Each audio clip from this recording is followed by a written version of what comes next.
All right. So thank you to the ZK-TLV guys for having us here and letting me talk. My name is Shiri. I'm the VP BizDev at QEDIT.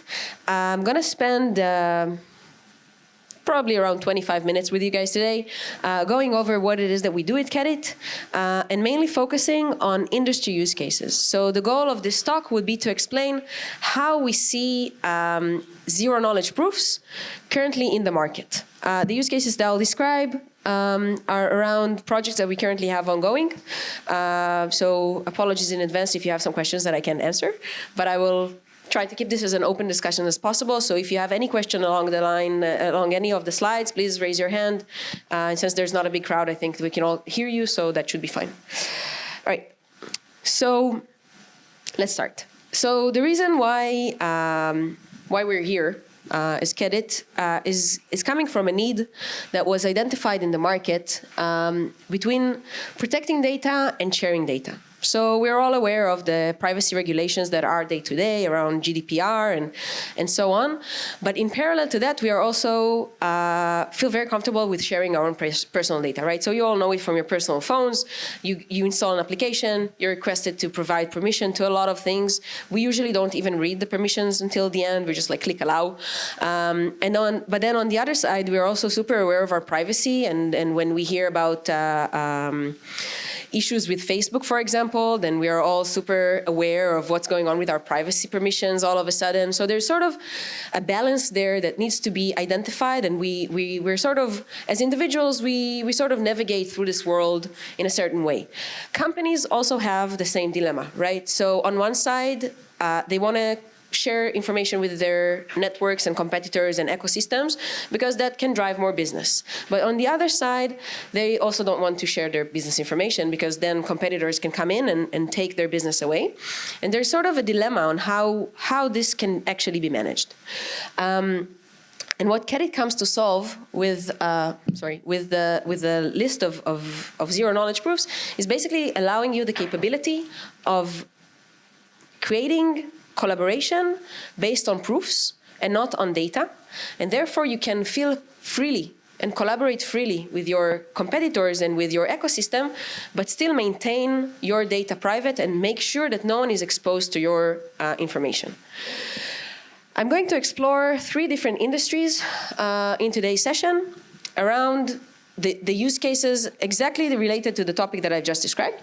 So we're going to talk about supply chain management, insurance, and I'm going to mention banking in this slide, but I'm not going to deep dive into that, just because the most interesting use cases and the most active ones are currently in the first 2 worlds. So supply chain management is the world where we basically are moving things around from a factory to a shop. Okay, that's the overall world. In this world, and we'll see it in a second, basically we have a very unregulated market. A lot of players, everybody is mostly playing around their own rules. So it really depends on the specific deal that a manufacturer is building with the shipping network. And based on that, they understand who is involved, what are the prices that they're going to pay, and so on and so forth. The issue of privacy comes up here when we're starting to talk about multiple vendors on the same network.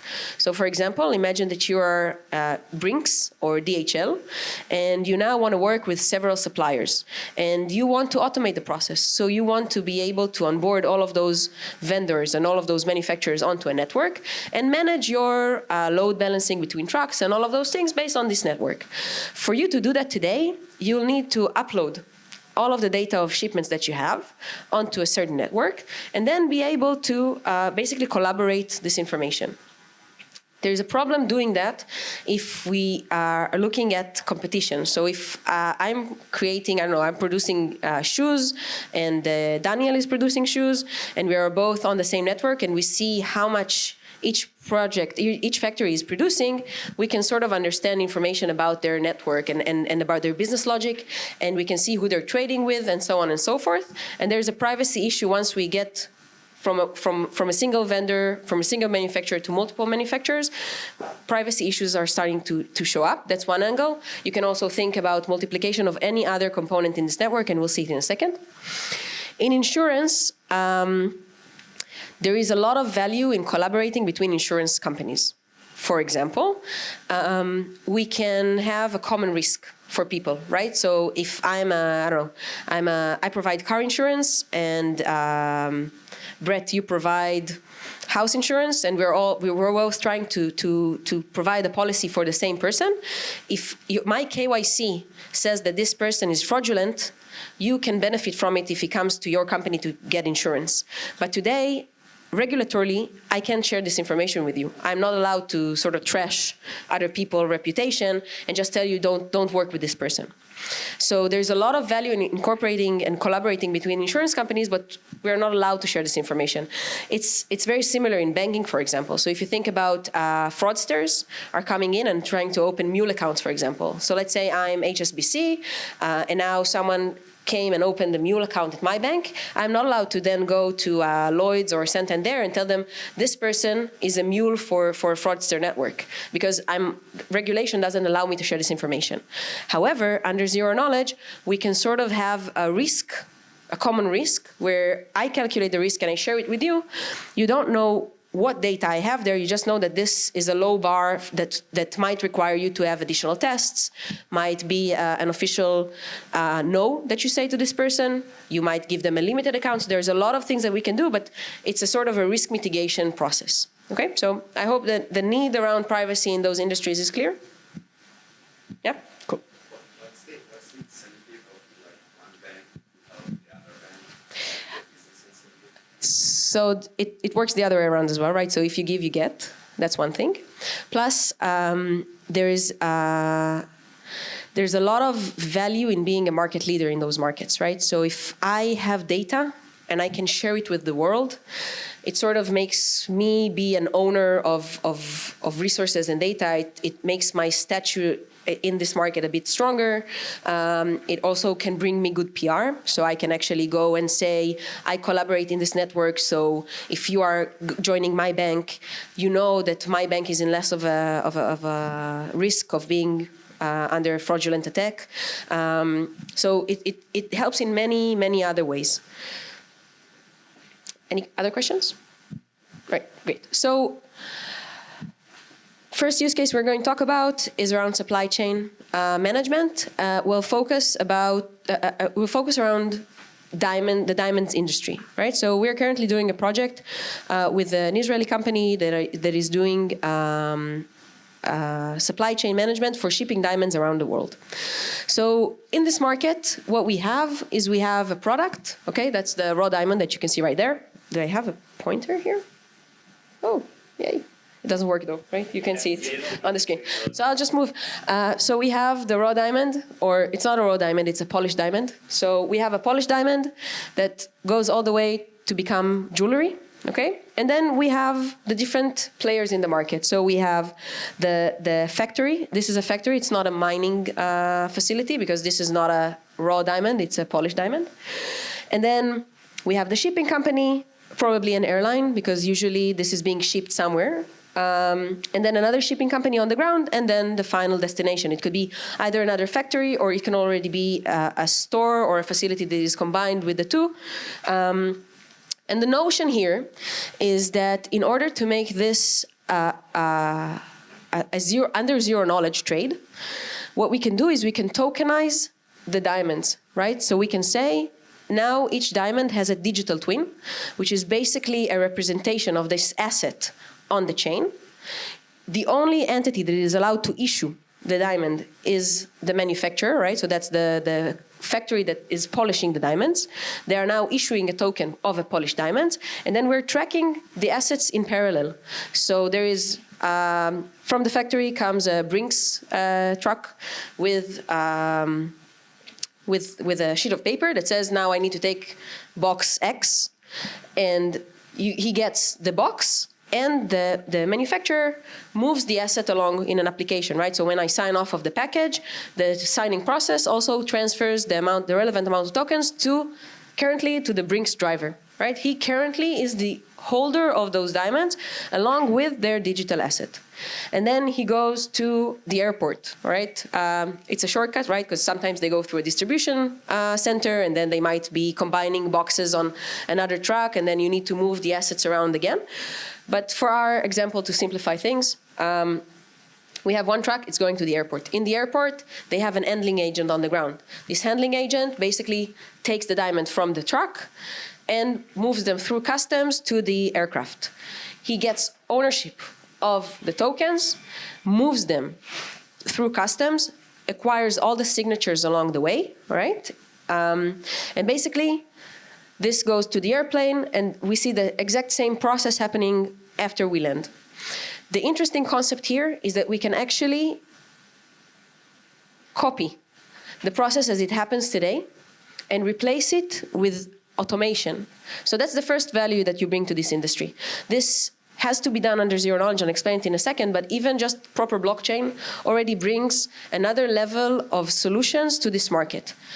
Now, the common question is why blockchain? Like, why don't we do it in a centralized system? So the main reason is that for this to work, we need to onboard a lot of factories, and we need to onboard a lot of trucks and a lot of airlines. And all of those companies are not okay with providing their data to a centralized location.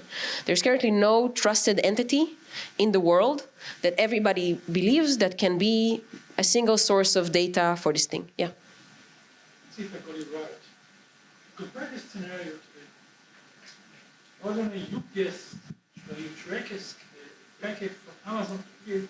See, the difference is that there is a central one company, FedEx or UPS, that handles the whole all the hedges. Where here you're dealing with multiple companies that you coordinate.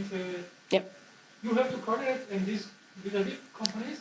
But who's operating this whole chain?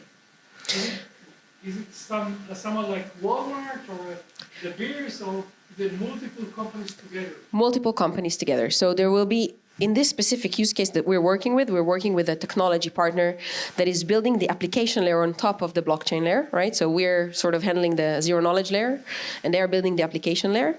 But the idea is to build sort of a consortium of manufacturers of luxury goods, okay? And they will together operate this network. So it's the same concept as you see in consortiums of banks, but the idea is to help them collaborate outside of their current worlds. And the reason to do that is because it exactly the point that you just mentioned. So today, if I need to close a shipping line, I know end-to-end exactly which company is going to be involved in each step, and I usually close it in advance, and I know exactly who are the players, but I also have a very limited amount of players that are willing to take part in this chain, especially because it's luxury goods. So with luxury goods, it's really hard to find relevant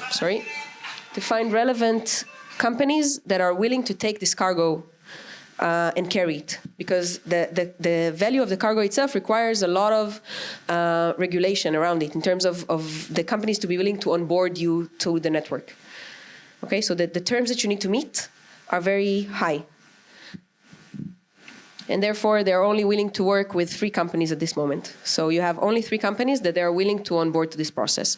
It makes it a very, very pricey shipping because they don't have competition. I like this scenario. It's certainly not the case of Walmart trying to block the supply chain of the blockchain. Yeah, it's very similar. It's the same use case. How wide is this use case? So it's a very good question, but basically the supply chain world today looks at blockchain as a very prominent solution. And one of the main reasons that it sort of doesn't really click is because there is a privacy issue. And the privacy issue goes once we start multiplying the parties, okay? So once we have multiple manufacturers that are not in the same company, and we have multiple shipping companies, and we have multiple airlines, there is a big problem of actually being able to onboard all of them to the same network. There is actually a project now with IBM and Maersk. They've announced it, I think, 6 months ago, where they're now in a fight to onboard all of the vendors to this network, because they're not the terms there are not very clear to everyone. So they're doing this, but the value of blockchain here is very, very clear, and the value of privacy is also very clear. in terms of the amount of data that you need to have on this network and the amount of competitors and the metadata that they can use in order to make this, in order to move on the network. Does this answer your question? Sort of. Sort of? Okay. I have some experience with diamonds, so this is a very special niche. Privacy is generally applicable, like, I don't know, chips or whatever. So I can tell you that we see that this use case is applicable to a lot of supply chains, including agriculture, including other types of goods, especially if you want to trace sort of characteristics of those products, right? So if you want to make sure that something was organically grown, there's a value here in having zero knowledge proof and being able to verify origin. Same goes to other types of goods, right? So if I want to make sure that my Nike shoes were manufactured in a proper factory, when I buy them, there's also a reason for me to be able to track them online and have an associated digital twin to that. So, for example, I can scan with my phone the I don't know, the box or the shoe or whatever, and get a check that says this was manufactured in a real factory. So there are a lot of use cases around that. They have a lot of commonalities from the zero knowledge perspective. So in the application layer, they are different. The type of people that you onboard, the type of roles and all of that could be different. But in terms of the zero knowledge and asset transfer protocol, that's very similar. There are a lot of similarities there. Okay? Okay. Any more questions about the supply chain use case? All right. So I want to talk to you also about insurance. The next use case that will, yeah? So maybe if you can Sure. clarify where the zero knowledge proof comes in. So, sure. So the zero knowledge proof comes exactly here. So there are a few parts of it, and we'll see in a second how this relates to the protocol and the offering that QEDIT currently has. First thing is the private issuance. So if I am a diamond factory and I now have, I don't know, 11 diamonds that I want to issue on the market, I don't want everybody to be able to see that I have 11 diamonds, right? I want this to be done privately. The only way to privately issue a token today is under zero knowledge. Otherwise, it's all exposed on the network, and that, again, exposes information that I don't want it to be out there. That's one thing. Also, the transfer itself of the token is also done privately. So, for example, if, I don't know, if this is Brinks and this is Elal, for our example, then only Brinks and Elal will know that they're now passing those tokens. No one else in the network, unless, of course, we identify someone who's as an auditor or someone that needs to have visibility on everything. So, for example, let's say, I don't know, H. Stern are the owners of this package and they want to have visibility to each step, then we can give them the permission to view. But anyone else on the network won't be able to know who's moving the asset to whom. Have you designed it out for it? So externally designed it out? Yes. So the idea is like this: the luxury goods are not something that is being transferred, just being sent out in the post. They know usually one end to another before they issue the package. They know exactly where it's going to go and which planes it's going to be on, and exactly like who's going to handle everything to the level of the person's name. And therefore, H. Stern will actually know exactly who's the person who's carrying it from each station to which station.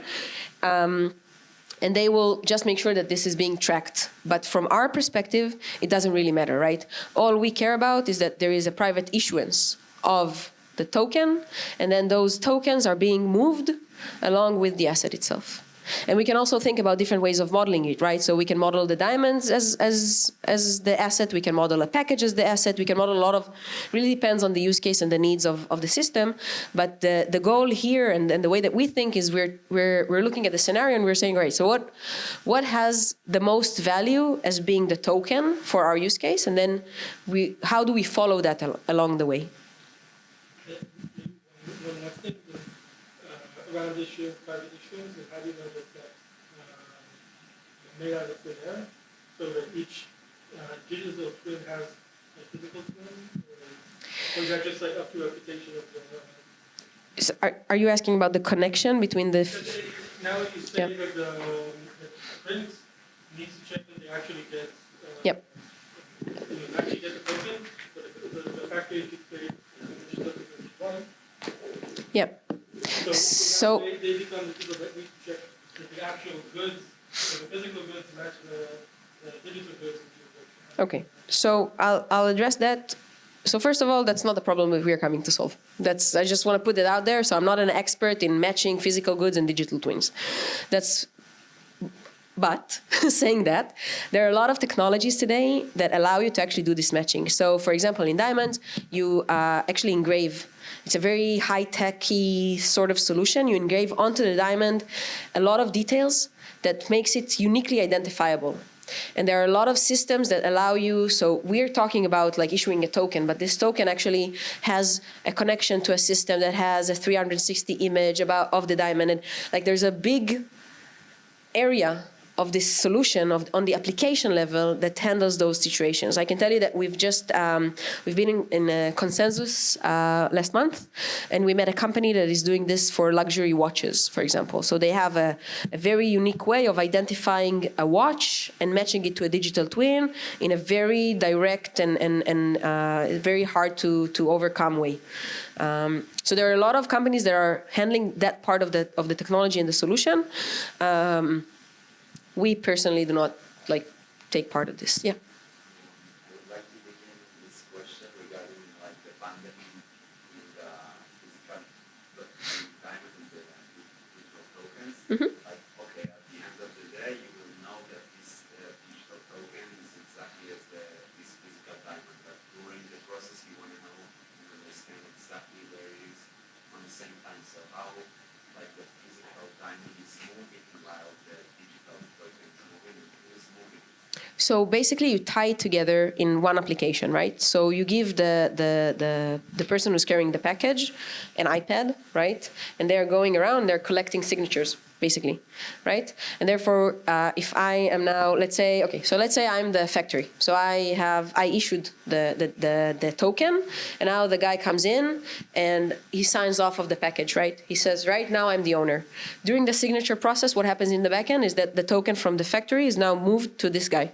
And then he goes to the airline, to the handling agent, and he signs them off on the same iPad, right? They all have different UIs, but same application. They're all on the same platform. Signs it off. Once they sign off, you basically transfer the token, and you also get a receipt, which is also important.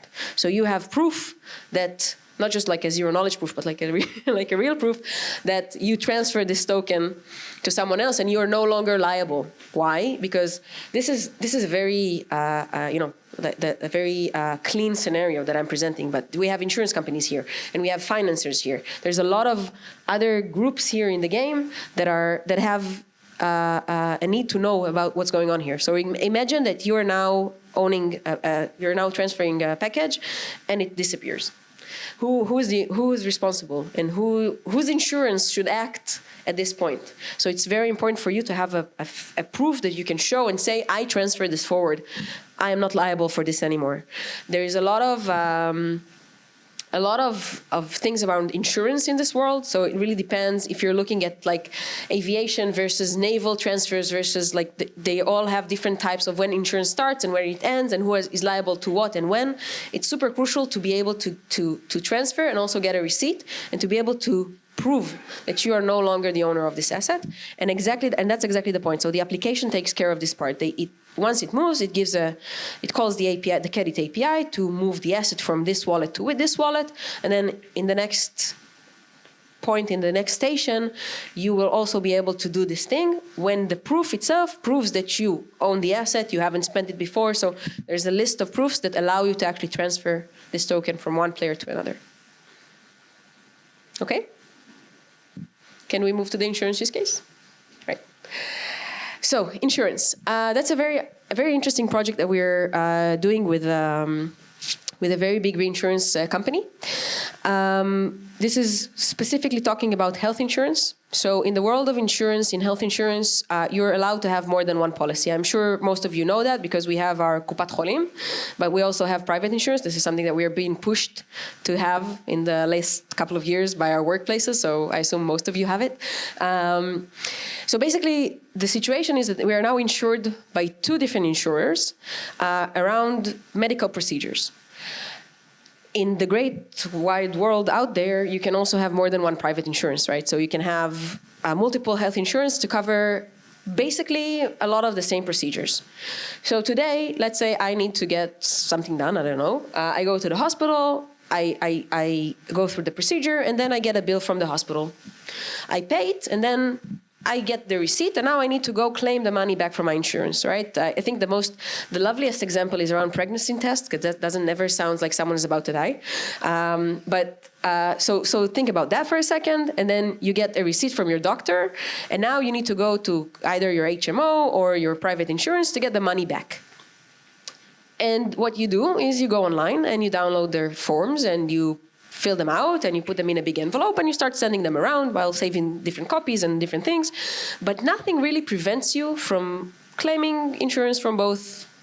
Like, you are supposed to declare if you already got money back from your HMO, how much money you got, but no one can really check it out, right? So they can obviously appoint an insurance investigator, and they are very serious people and they know what they do and they catch people, but that's on a very specific scenario, right? So they need to actually think that you're suspicious and decide that they're doing an investigation on you as a person. So they're not catching 100% of those frauds for sure, but even the fraud levels that they do catch are in very low numbers, right? So the percentages are fairly low.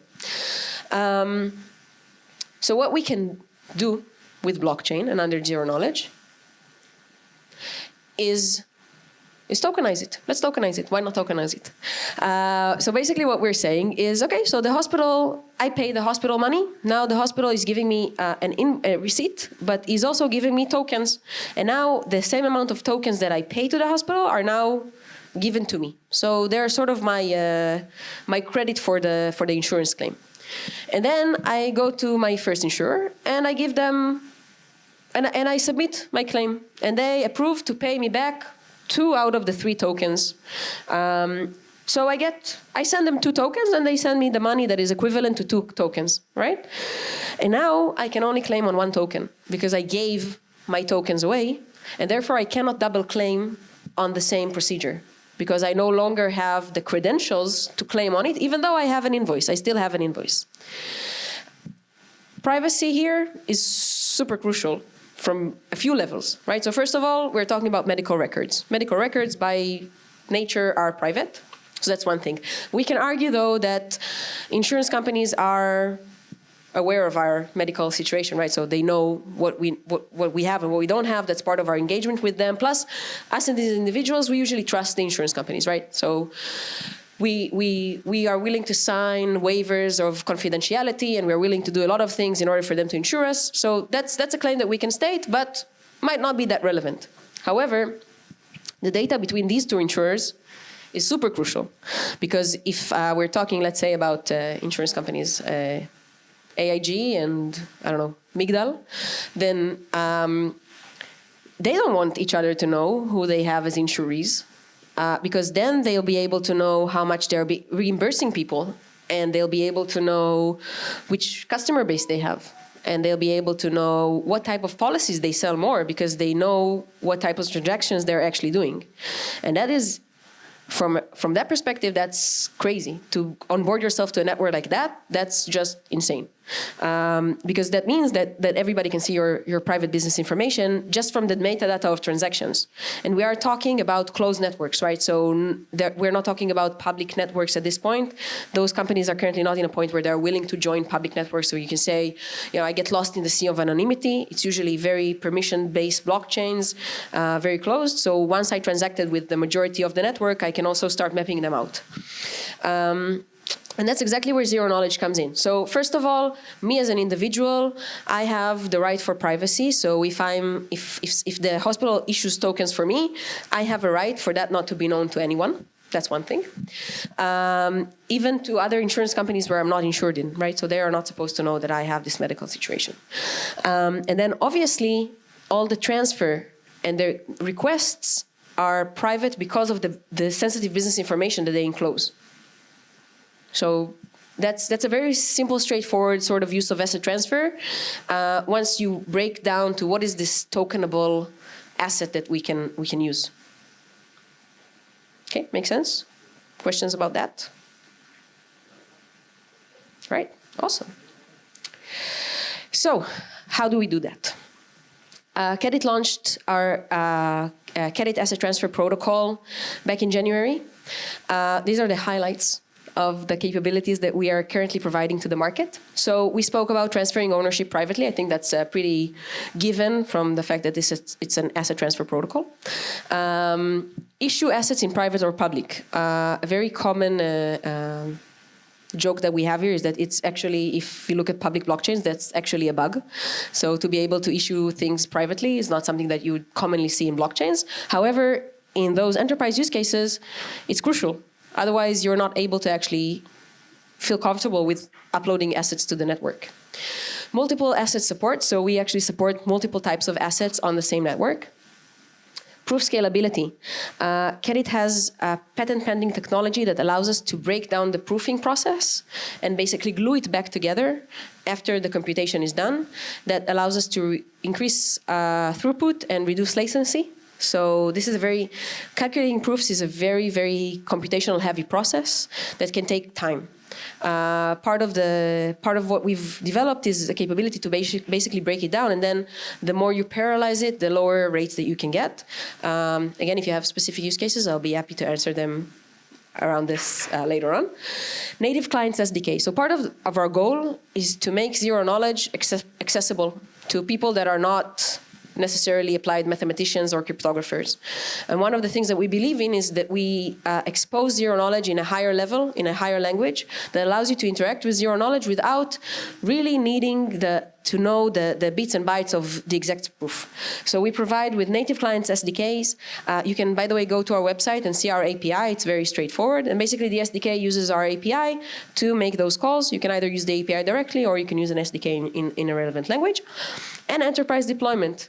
Since our goal is to sell this to enterprises, we need to make sure that it's robust enough, it's scalable enough, it's something that if you now put in a production system doesn't crash every so often. So we put a lot of focus on making this a very boring type of solution. This is the team. This is us. We are currently a team of 20 people. We just closed round A. We raised $10.2 million. From VCs and strategic partners. Our strategic partners are Ant Financial, which is the financial arm of Alibaba Group, RGA, the Reinsurance Group of America, and we have a strong partnership with VMware. And basically, that's us. And as I told some of you before we started, QEDIT is also one of the proud founders of ZK-Proof.org, which is the standardization effort around zero-knowledge proofs. We just had a very, very successful conference back in April in Berkeley, where we had 150 people around the world that are researching and are working on zero knowledge. This year, NIST joined us, the standardization organization joined us. The whole idea around this is to make sure that the technology that we implement is verified by the most qualified people on Earth today to look into zero knowledge. So you can see in this photo, you can see here, this is Professor Shafi Goldwasser. She's one of the co-inventors of zero knowledge proofs. She's also an advisor to QEDIT. Our co-founders are here. I'm somewhere over there. So basically, it's a very, very interesting effort, and I'm sure that if it's interesting to any of you, you can talk to Daniel right after the meetup, and he'll be happy to share more information about what ZK Proof is, how you can join, and what current ongoing efforts we have. Yeah? I have a question. Since you're in the business, maybe give us a perspective. If I understood correctly, QEDIT is targeted towards consortiums. There's multiple companies in the same domain that want to do something together, multiple organizations. Okay. If you compare that to IBM, I think the companies have some particular product. How will you put QEDIT versus all different IBM projects is doing with shipping, with whatever? There are multiple projects. I don't know how to. It's very hard to understand how success will they ever move beyond the POC. How you compare? Can you arrange our mind? So a few things. IBM are also targeting consortias. That's one thing. There is a big difference in the way that we look at this market. So IBM are looking at it from the eyes of Hyperledger, and they are working to be an infrastructure layer. And we are blockchain agnostic, so we can be added on top of your infrastructure layer. Plus, the level of detail of research that we have in zero knowledge at this point, right, is a bit more advanced than in IBM. They have an effort around zero knowledge proofs. However, in terms of maturity and level of product, we're a little bit more advanced. But again, you can consider IBM as a competitor. I can tell you that in some channels we are also complementary. So since it's a very wide market, we can sort of play either in the same pool or in competing pools. But right now, we don't see a very prominent player in this market that says, you know, I own this market. That's currently not the case. By the way, IBM are part of this effort as well. So we're collaborating with IBM, with Checkpoint, with Visa Research, with a lot of the big industries around standardization of zero knowledge proof. So Deloitte and EY, so everyone that you've heard that is doing projects around zero knowledge, it's actually a very small community, and we are all talking about those things together. So some of it is competition, but a lot of it is also complementary. What part is more open source and what part is more proprietary? It's a great question. Most part is proprietary. We currently don't have open source. We currently don't have open source projects. It's an ongoing discussion that we have. Yeah. So Daniel can probably share a bit more. Just the ZK interface, probably, right? So we do have. We're working on. I think that's a fair thing to say. Yeah, in pretty advanced stages of what is called the ZK interface, which is basically a layer that allows you, to connect the different languages like Socrates and so on and so forth, and keep me honest here, please, to the different layers from below. So the different proving systems like ZK snarks and then Starks and bulletproofs and those things. And then basically this is a layer that we're putting out there for the market to use. And the goal is that in hopefully a couple of months, you'll actually be able to pick and choose whatever you want, and it will know how to talk to the different things that you want to talk to. So, which is currently not something that is available. And that's also an effort that is supported by ZK Proof and is being driven by QEDIT very strongly. So. I'm sure Danny and Helen will be happy to elaborate on it afterwards. But core technology QEDIT, our solution is not open source. So whatever we do is currently proprietary. We always have this discussion, this fight between ourselves, because on one side we are very pro blockchain and decentralized and open source stuff, but then we're still a product company. So there is this balance that we need to find. Currently, that's the case. We do have some research project that is open. Do you feel that's something that I was going to do, one comparing to IBM, which is much more proprietary and position of that would be an interesting play to open source more things on your side. And the other is, do companies, the enterprise expect everything to be proprietary, or is there also some kind of movement there for more open source? I'll take this question to a deeper level. Okay, so the discussions that we're currently seeing are between two philosophies. One philosophy says that everybody should go to open blockchain, right? So public blockchains, and then everything is open source, and everything is that. And then the other party says permission blockchain will rule the world. And when you look at this is basically the different trends that you see, right? So the people that believe in public blockchains are usually going towards more open source projects like EY just did. EY just put their project online, and part of the reason behind it is that they believe that everybody should use public blockchain, and therefore they want this ability to be out there. And then you have product companies that are, making their money out of selling permission blockchain, like Hyperledger Fabric. And they tend to go more towards that direction. Our philosophy is that we're trying to adapt to both. But from what we see currently in the market, the trends are going more towards permission blockchain. So those enterprises are finding it very, very hard to be innovative as is. And therefore, the concept of putting everything online as an open collaboration on public networks is not that easy of a move for them. So these are enterprises that are struggling in using cloud, right? So they have an issue with SaaS solutions. So moving from that to putting all of their data on a public network is very hard. Yeah, maybe the question is there room for private blockchains with open source? Yeah, of course there is. Of course there is. There's a mix and match that you can do with everything. I think we're out of time, right? That's what you're trying to say. All right. Dan has some stuff for you if you want to grab it afterwards. So he's right there. Thank you very much. If you have additional questions, then you can catch up later. Thanks.